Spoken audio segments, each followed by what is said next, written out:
Olá, terceiro ano, tudo bem? Aqui é a Prof. Camila de Filosofia. Agora a gente vai fazer uma videoaula, né? Vou deixar ela disponível no YouTube para vocês. Mas eu queria dizer que eu deveria ter feito uma live desse tema e acabei não fazendo. E também não recebi mensagem de vocês, né? Então pensei, não, vou gravar isso que é a continuidade da nossa primeira live, né? Que tivemos algumas participantes. Aliás, obrigada pela participação de vocês. E eu também perguntei se vocês teriam disponibilidade sexta-feira pela manhã e ninguém me respondeu. Eu fiquei muito chateada. Fiquei triste. Mas tudo bem, se vocês preferirem que eu grave, digam, prof, prefiro que você grave. Se vocês preferirem a live, prof, prefiro a live no tal horário, ok? Se vocês não me disserem nada, eu vou deixar a live para antes das recuperações e vou gravando os vídeos, ok? Como eu tinha combinado com as meninas, a gente vai terminar essa revisãozinha de Enem, que a gente já tinha começado. E depois desse vídeo, a gente vai partir para as obras da Federal, beleza? O tema de estética, eu vou deixar um material complementar para vocês, eu acho interessantíssimo. A gente vai fazer sim uma avaliaçãozinha sobre estética, né, que é o conteúdo agora sim do terceiro ano, pelas diretrizes curriculares. E, por enquanto, como a gente não está se vendo, eu vou ter que mesclar. Enem a gente vai fazer hoje, próxima o FPR e daí estética, beleza? Então, a gente tinha começado a revisão do Enem. Quando é que a gente começou a revisão do Enem, professora? Quando eu fiz aquele vídeo sobre esses 3 autores lá, ok? E daí vocês fizeram um simuladão no Enem, que foi com algumas questõezinhas básicas sobre eles, beleza? Na nossa última live, eu iria falar desses 3 autores aqui, só que eu só consegui falar desse, porque eu falo muito. Então, e também porque tem muita coisa para falar sobre Rousseau, gente. É bem importante, é bem interessante, né? Então, para quem não viu, veja lá que está disponível no mural de vocês. Se vocês não encontrarem, é só falar comigo. Então, hoje a gente vai falar do Nicolau Maquiavel, que, se eu não me engano, também vai cair esse ano na Federal. Olha lá. E do Sócrates, o queridinho do primeiro ano lá, difícil quem não lembra do Sócrates. Beleza? Então, vou passar aqui rapidinho o que a gente fez do Rousseau. Temos questões. E agora vamos começar com Sócrates, beleza? Sócrates tem aqui essa estátua dele, claro, a gente não tem foto, não tem pinturas. Diziam que ele era muito feio, tá? Apesar de que ele pegava vários rapazinhos na Grécia Antiga, os discípulos dele, ele era muito feio. O que inspirava eles era a sabedoria deles. Opa! Sabedoria já é uma palavra importante para você relacionar. Por que a gente fala coisas que a gente lembra do Sócrates, né? Tem a ver com sabedoria. Tem os filósofos que a gente chama de pré-socráticos, lembra? Que não são bem filósofos, são os filósofos da natureza. Por que a gente chama eles de pré-socráticos? Justamente porque Sócrates foi tão importante que ele inaugura toda uma filosofia nova. Toda a filosofia ocidental se inicia aqui, tá? No que o Sócrates vai chamar de filosofia, que é diferente do que os pré-socráticos faziam. Então, ele vai deixar de lado o pensamento da filosofia da natureza e vai buscar outras formas de conhecimento. Não vou pensar qual é a origem das coisas físicas, vou deixar isso para a ciência por enquanto. Vou pensar numa pergunta anterior, que é em relação à nossa sabedoria, ok? Vamos ver lá os tópicos sobre ele. Primeiro, não deixou nada por escrito. Então, se numa questão disser assim, os discípulos de Sócrates aprenderam lendo seus livros. Não. Sócrates era considerado um filósofo através do diálogo. Então, ele ia pelas praças, né? E saía conversando com as pessoas, questionando elas. Foi mestre de Platão. O Sócrates veio primeiro, depois Platão, depois Aristóteles, que foi discípulo de Platão. Vai ter questões tentando enganar vocês, dizendo, Platão foi o mestre de Sócrates. Não, é o contrário, beleza? Não confundir essas pessoinhas. Aí, e claro, Platão também é importante, gente. Estuda lá, teoria das ideias, né? Mito da caverna, é muito importante. E Grécia Antiga cai muito no Enem, cai bastante. Inicia a epistemologia. Opa, que palavrão é esse, professora? Lembra, gente, desse palavrão? A gente fala mais dele no primeiro ano também. Epistemo, vem de onde? Da episteme. Logia, estudo. Então, vamos colocar lá. Epistemologia é como teoria do conhecimento. Ok? Se falarem de epistemologia, você já sabe do que estão falando. Por que teoria do conhecimento? Lembra que eu falei que ele gostava de pensar sobre a sabedoria, né? Foi conhecido por ser muito sábio, justamente porque ele refletia sobre a possibilidade de conhecimento, ok? É isso que o tornou famoso. Aí aqui, ó, esse detalhe importante, específico de Sócrates, tá? Lembra que eu falei que ele ia andando e dialogando? Lembrar que também existiam os sofistas, né? No mesmo período existiam pré-socráticos, sofistas, Sócrates, depois Platão. E ele concorda com os sofistas? Os sofistas também caminhavam pelas cidades e iam falando? Sim, só que os sofistas cobravam para isso e eles relativizavam a verdade, ok? Então, não vou anotar aqui para não confundir com Platão, mas para vocês revisarem aí, anotem: pré-socráticos, filósofos da natureza; sofistas, filósofos da sociedade, que relativizavam a verdade. Então, o Sócrates vai fazer o quê? Não, sofistas, vocês estão errados. A verdade não é relativa. Por isso ele vai dizer, existe um conhecimento verdadeiro que eu preciso adquirir. Como é que eu vou adquirir? Aí ele utilizava diálogos com ironia e maiêutica, tá? Primeiro, por que diálogos? Porque a filosofia se faz questionando os pensamentos. E o diálogo, ele nos força a fazer isso, né? Se eu ficar só pensando comigo mesma aqui dentro desse quarto trancada, como fez o Descartes, né? Para o Sócrates, eu não ia acabar refletindo sobre os meus pensamentos, eu ia me interiorizar neles. Então, o que se deve fazer? Sempre procurar esse combate entre pensamentos para que você consiga evoluir, melhorar seus pensamentos. Então, ele dialogava, ok? E segundo, utilizava ironia. Que ironia é essa? Opa, esse detalhe é importante. Não é porque Sócrates falava, ai querida, nossa, tá linda hoje, né? Adorei o seu cabelo. Ou qualquer coisa do tipo. Ele não era irônico assim, no sentido que nós temos hoje de ironia. Ele era irônico no sentido de questionar o que tinha sido dito, né? Então ele questionava, por exemplo, um sofista discursava dizendo que é justo que a Grécia entrasse em guerra contra Troia.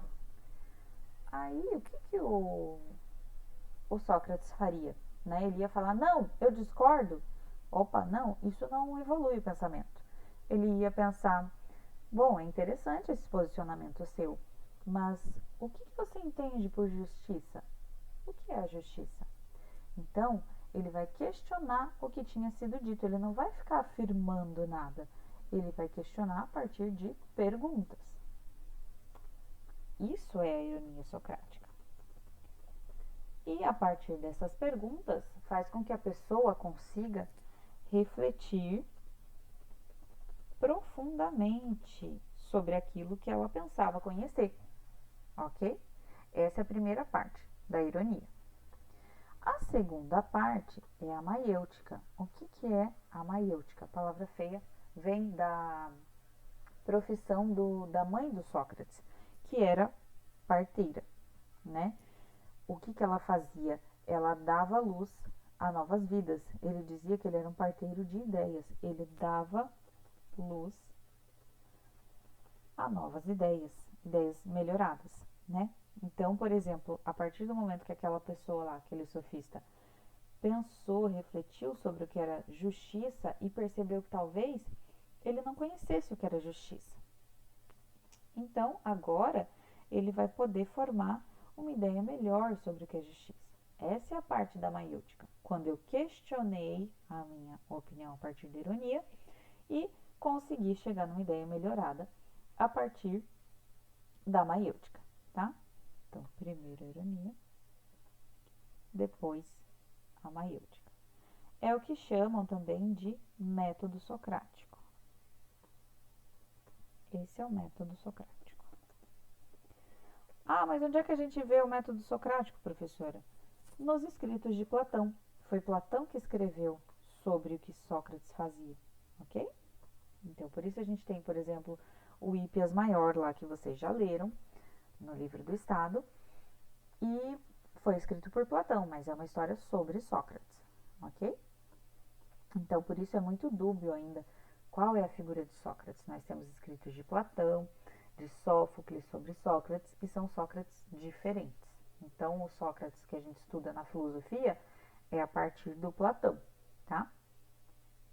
Aí aqui, ó, procura a definição mais profunda das coisas. Como eu disse, ele não vai ficar discutindo lá se Troia deve ser, deve guerrear com a Grécia ou não, e vice-versa. Ele vai pensar na raiz desse pensamento. O que é a justiça para a gente pensar no que é como agir? O que é o bem? O que é o belo? O que é o bom? Né? Então, outra coisa que é muito importante para a filosofia ocidental até hoje é procurar conceitos que ele considerava universais e verdadeiros. É isso que ele busca, beleza?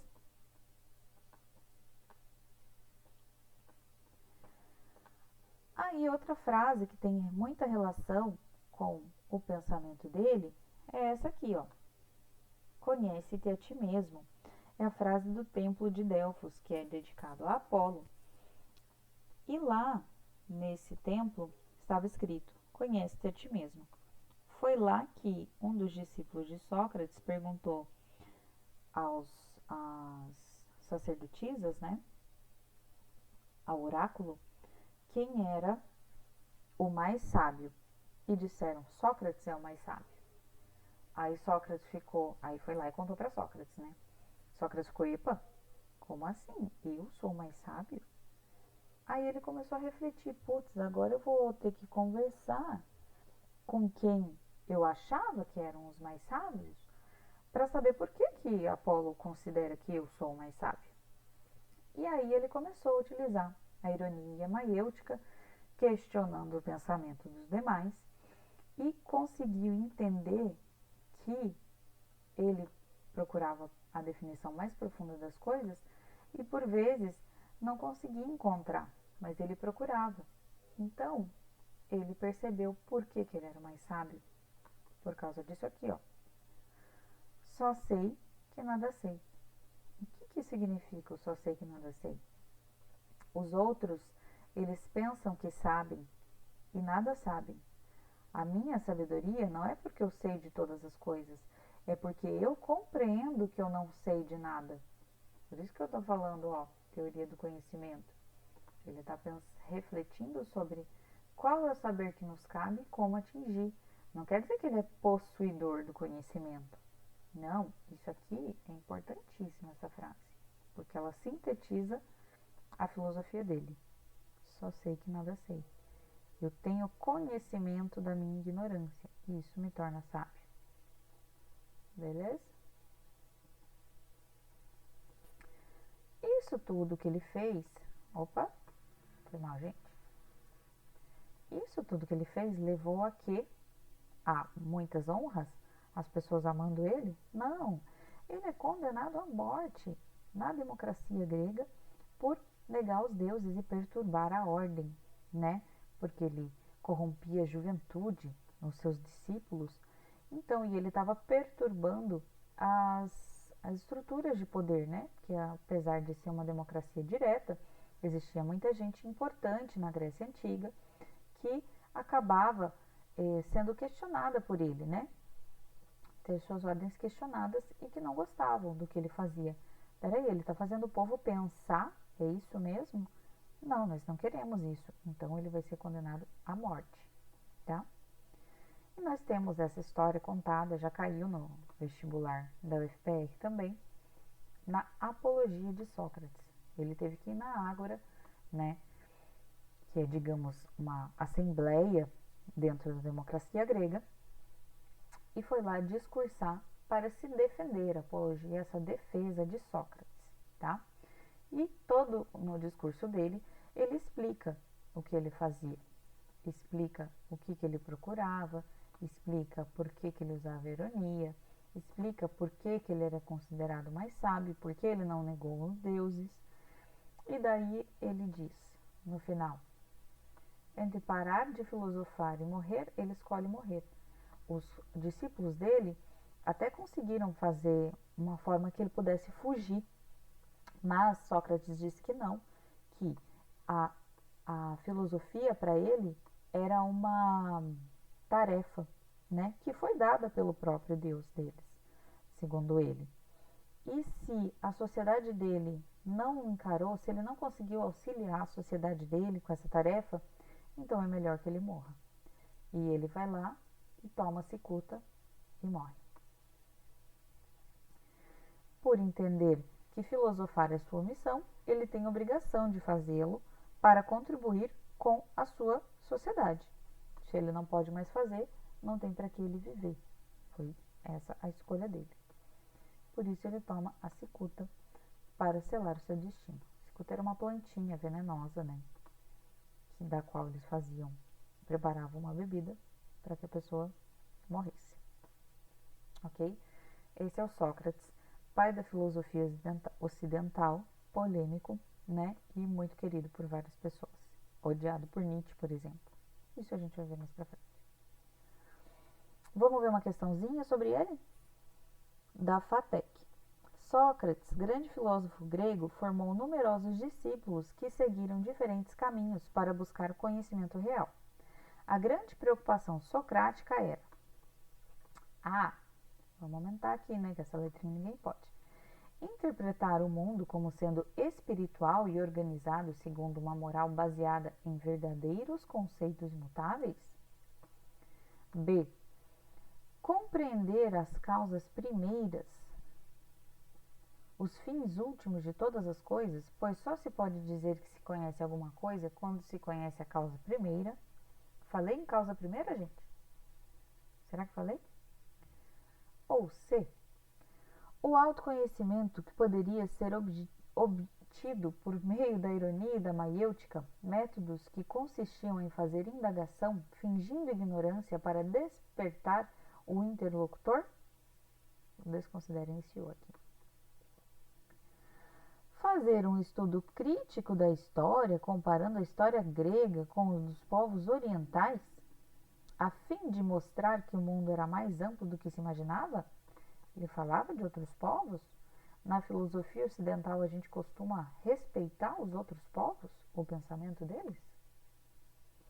E mostrar que todo conhecimento era obtido por intermédio dos sentidos humanos e que por esses serem falhos, era relativo e limitado.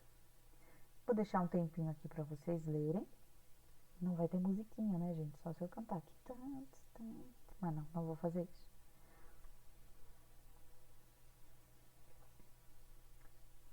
E aí, vamos rever as questões? Interpretar o mundo como sendo espiritual? Opa! Aqui, já nesse espiritual, a gente tem algo que é questionável, né? Você pode considerar de alguma forma que ela está certa se você considera o mundo das ideias igual ao mundo espiritual, mas não é isso que a gente vê anteriormente. Então é uma forma de colocar que não está exatamente correta, tá? Então, lembrando, às vezes vocês vão encontrar questões que são meio dúbias, tá? Organizado segundo uma moral baseada em verdadeiros conceitos imutáveis? Opa, isso aqui tá certo. Essa parte da moral baseada em conceitos imutáveis é o que ele gostaria de encontrar, mas que ele ainda não sabia totalmente, ok? B. Compreender as causas primeiras? Quem compreendia as causas primeiras? Os pré-socráticos. Então, vocês vão encontrar muito isso.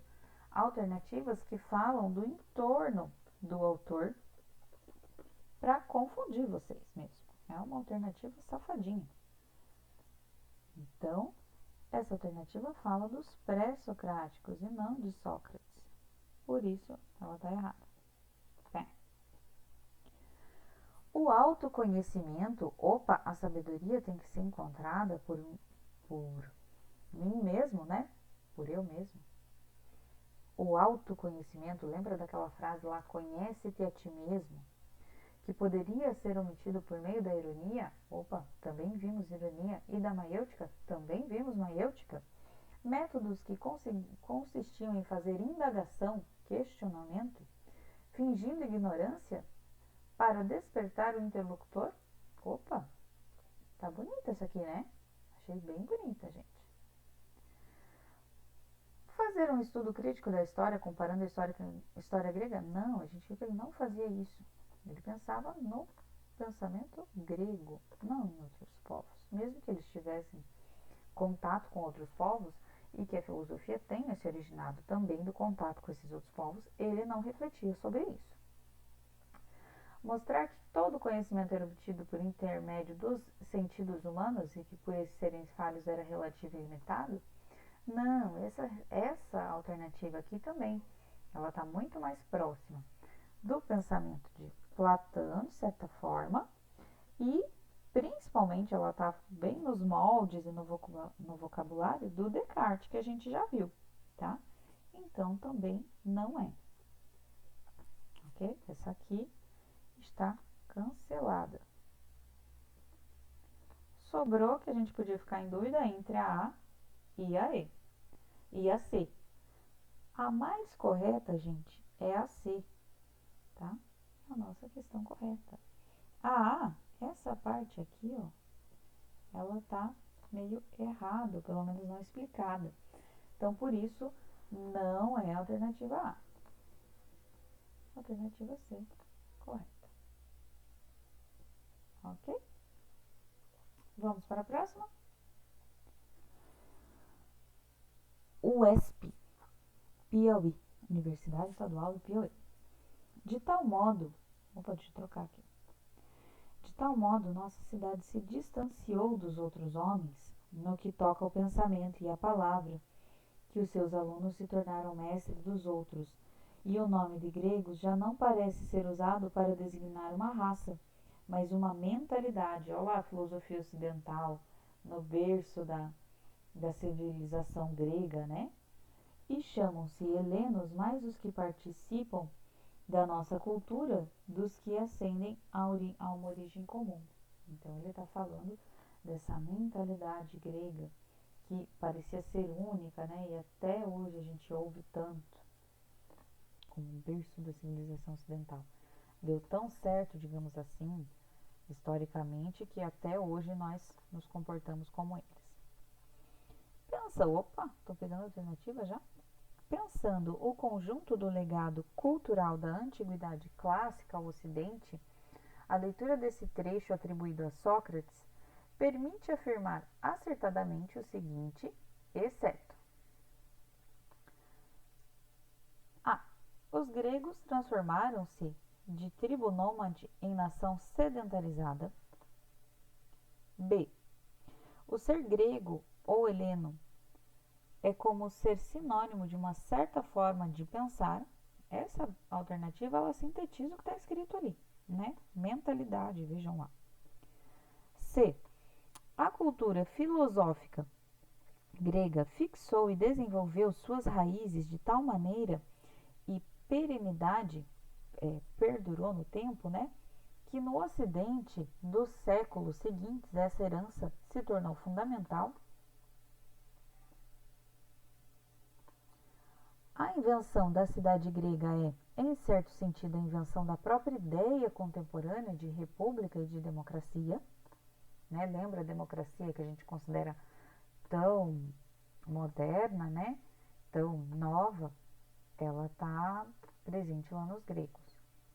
E a força e transcendência das ideias sistematizadas pelos gregos antigos era percebidas por eles próprios em face do mundo então conhecido. Então, eles sobrevalorizavam a sua cultura a despeito das outras. Vou deixar um tempinho para vocês verem. Pausem se necessário for para ler tudo.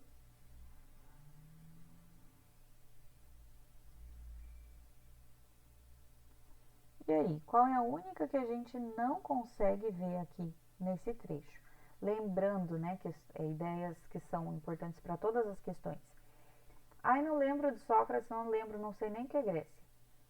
Mas eu posso ler esse texto e desse texto retirar a resposta. Posso nunca ter visto isso aqui na escola, mas desse texto eu consigo dizer uma coisa. Esse trecho não diz nada sobre tribos nômades ou sedentarizadas, mas todas as outras informações ela possui, né? Então essas aqui estão corretas, só que eu tenho que marcar o exceto. Gente, outra coisa, fizeram errado nas minhas avaliações às vezes, não vocês, mas as outras turmas, de não olhar isso aqui, ó, exceto, lembra? Lê muito bem o enunciado. Eu quero que marque a falsa, porque às vezes a pessoa não vê que é preciso marcar a falsa, ela lê a A, tá certo, ela já marca, nem lê o resto. Aí errou a questão por bobeira, por pressa, né? Então, a correta que deveria ser marcada, que é a falsa, é a letra A, ok?